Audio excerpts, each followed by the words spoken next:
Hello, everyone. Today we have with us Craig Doty, owner Grappler Media. Hey, Craig, and welcome to eCoffee with Experts. Thanks for having me. Glad to be Well, here. thank you so much, for taking out time. Really excited to have you. Apart from Grappler Media, you are doing some interesting stuff as well. So, we definitely want to know more about it. But I think before we, dive deep into lead generation, how SMBs can do it, which you are a pro at, it would be great if you could introduce yourself and, what your company does. Sure. Like I said, Craig Doty, my company is Grappler Media.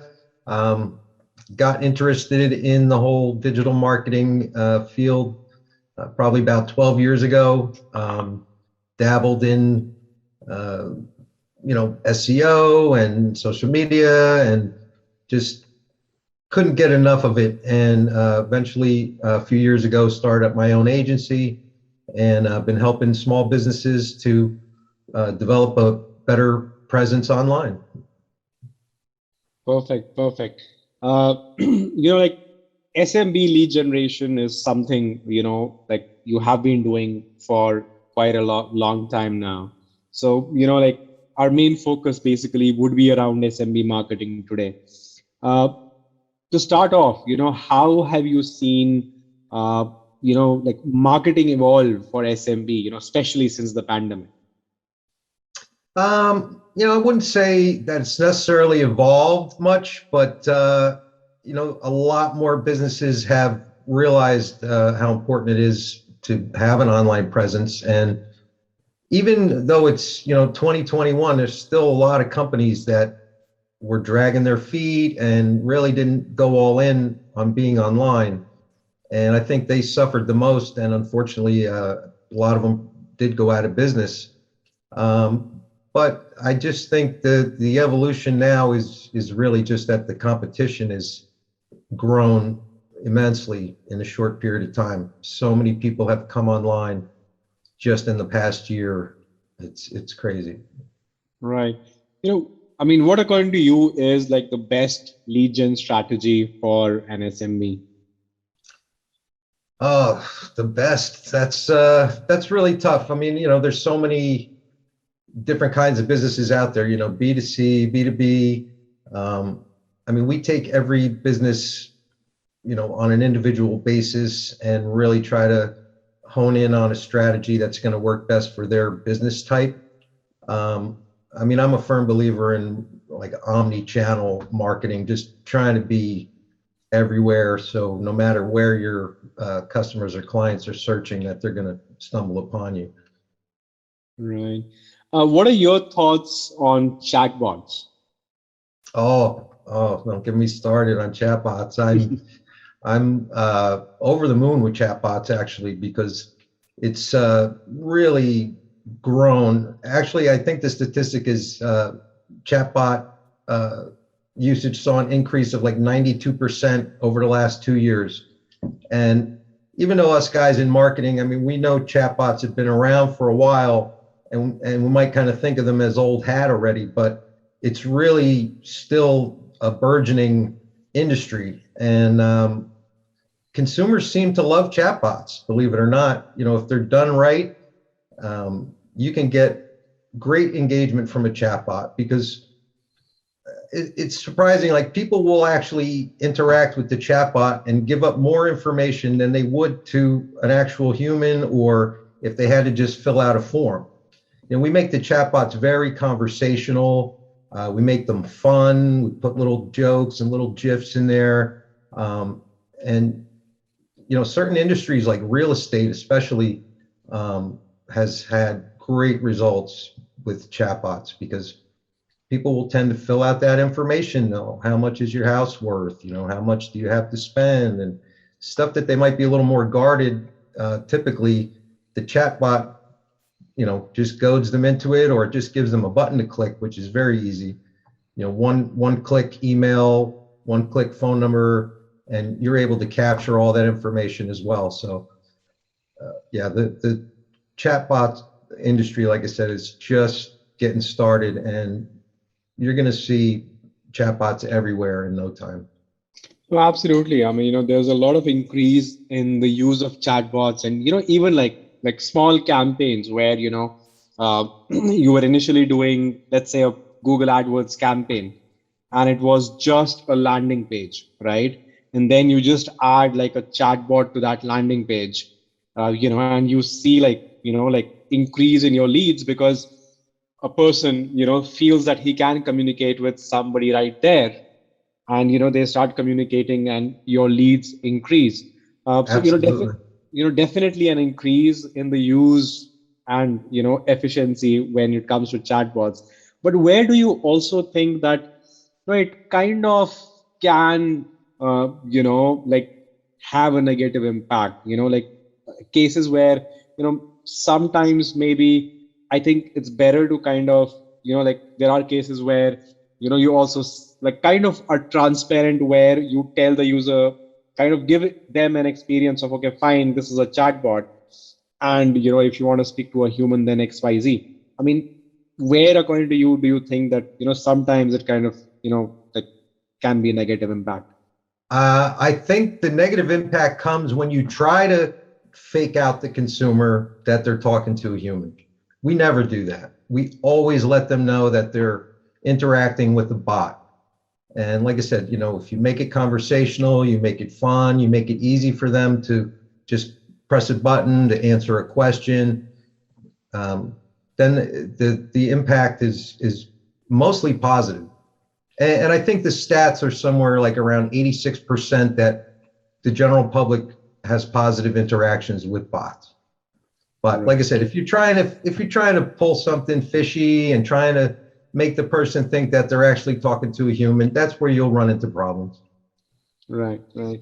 Talking about video marketing, I mean, you have spoken about, like video marketing earlier.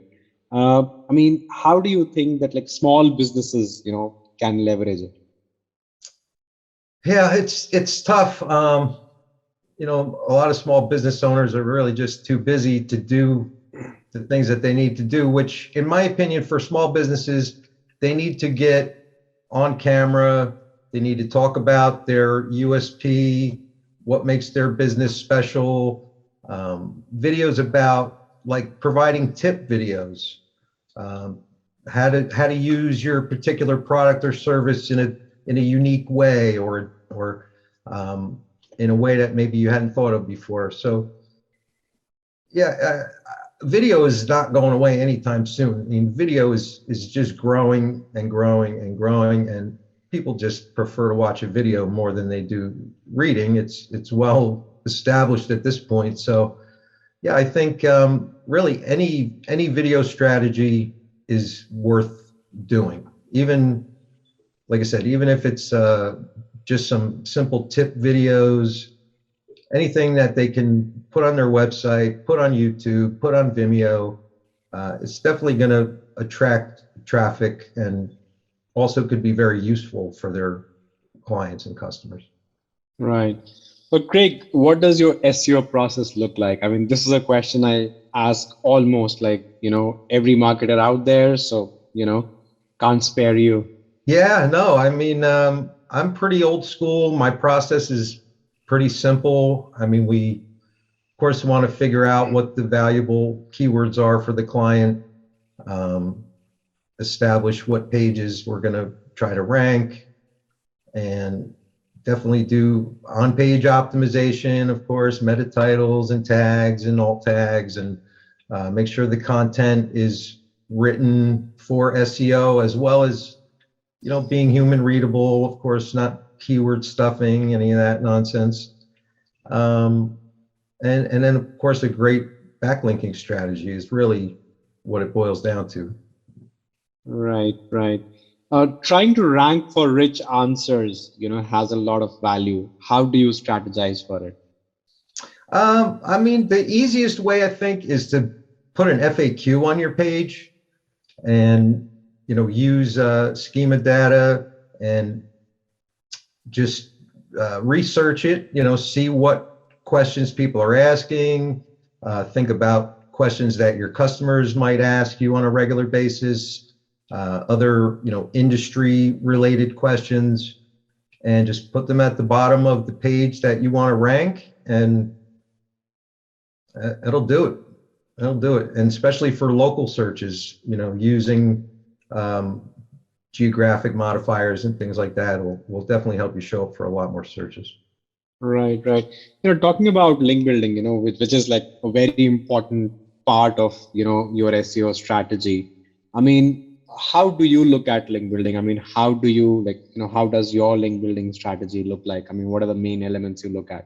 I typically like to do a large batch of profile links. For somebody who has no links, you definitely don't want to just go out and start purchasing links willy-nilly and buying from unverified sources, and you'll get form fills on your website constantly, like, I got 1,000 links for $20. Excuse me.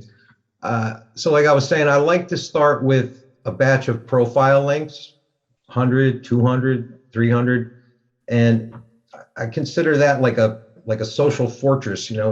It puts out a bunch of links. Google sees them. They're all pretty high value websites. And from there, of course, you want to do citations, directory listings. And once you kind of get all of that foundation built, then you can start to do the guest posts and forum links and Web 2.0s and things of that nature. And talking about guest posts, are you following the July update that's rolling out right now? I'm sorry, I didn't catch that. So, talking about guest posts, are you following the July update that is happening right now, the Google update? Because, they're saying it's mostly about guest posts and backlinks. Yeah, I mean, my strategy is pretty safe, and I only get links from very high quality sites, so I'm not too worried about it at this point. I mean, like I said, if you had gone out and bought links from a lot of low quality, low DA or low page authority sites, you could get spanked and lose rankings. But I only get top quality sites, so it doesn't really scare me too much. Right, right. What are your thoughts on press releases? There are some industries where people are really doing a lot of PRs, and what are your thoughts on using PR as a SEO strategy? I think it's awesome. I love press releases. I mean, first of all, it gives you an instant, batch of backlinks to your site. It can rank overnight for high value keywords. And those backlinks, many of them stay forever, if not for a long time. And you can literally rank for, hundreds, if not, thousands of keywords if you structure your titles and your content properly. Yeah, I mean, press releases can be very powerful, but it is something that you would probably want to do at least like on a monthly basis to really start to stack the benefits and really see the best results. Absolutely, absolutely. Uh, talking about local businesses and small businesses, what is your opinion on local search ads? And how have you seen them change or evolve during the last 1 year? Well, like I said earlier, so many people have come online, and the fact that everybody was locked down for such a long time, there was a definite boost in local search ads. But I think it's gonna even out, and I think it's a good strategy if you have the budget and you have the skills to apply it. Right, right. Well, remarketing strategy for any campaign is tricky, but it's very important as well. How do you think a business can build a successful remarketing strategy for AdWords? Hire a professional. That's my first advice. Yeah, remarketing is definitely tricky.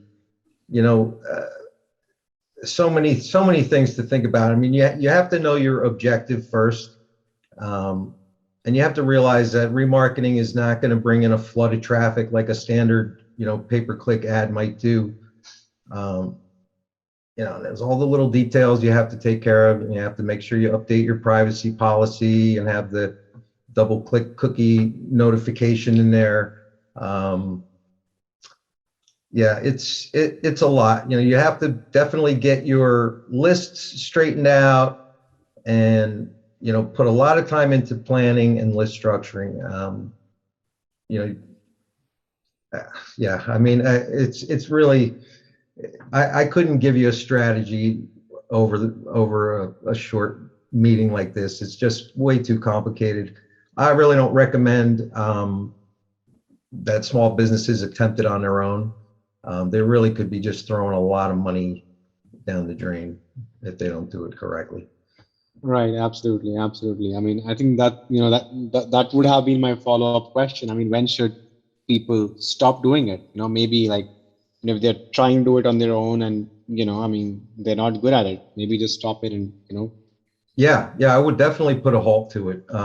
If you don't have all the pieces in place, um, you need the ads, you need all the different ad sizes, you need animated ads, you need text ads, you need still ads, you need your landing page optimized and all your branding to be congruent across the whole campaign. And yeah, it's complicated. So again, it's not something I would suggest any business owner attempt on their own. Right, right, absolutely. You also talk about reputation management, a lot. I mean, how do you or what is the best way to tie that into your marketing strategy? I think reputation is the cornerstone. I mean, it's where it all begins. If you don't have a good reputation, you can market to, the end of time and nobody's going to click that 1-star rating. Even 2 stars, even, 3 stars, people will hesitate. I mean, obviously, if there's a 3-star and a 5-star in front of them, it's a no-brainer. They're going to click the 5-star. So for me, getting a reputation established online is sort of the starting point, really, for any business. We do review generation campaigns, through our CRM. We have campaigns in place, and customers can just send out a bulk request to past clients. And, we've seen 20, 30 reviews come in a week. So it's not hard to build if you work at it. But it definitely, like I said, it's definitely the cornerstone, and it's a good place to start. If you have zero reputation or if you have a bad reputation, it's pretty equal. Right, right. What are your thoughts on optimizing for voice search? I mean, that's really something that's just kind of starting to get bigger. For the most part, you really just, you want to have some long tail keywords in your content. Again, geographic modifiers, somebody searching for a business in a particular city.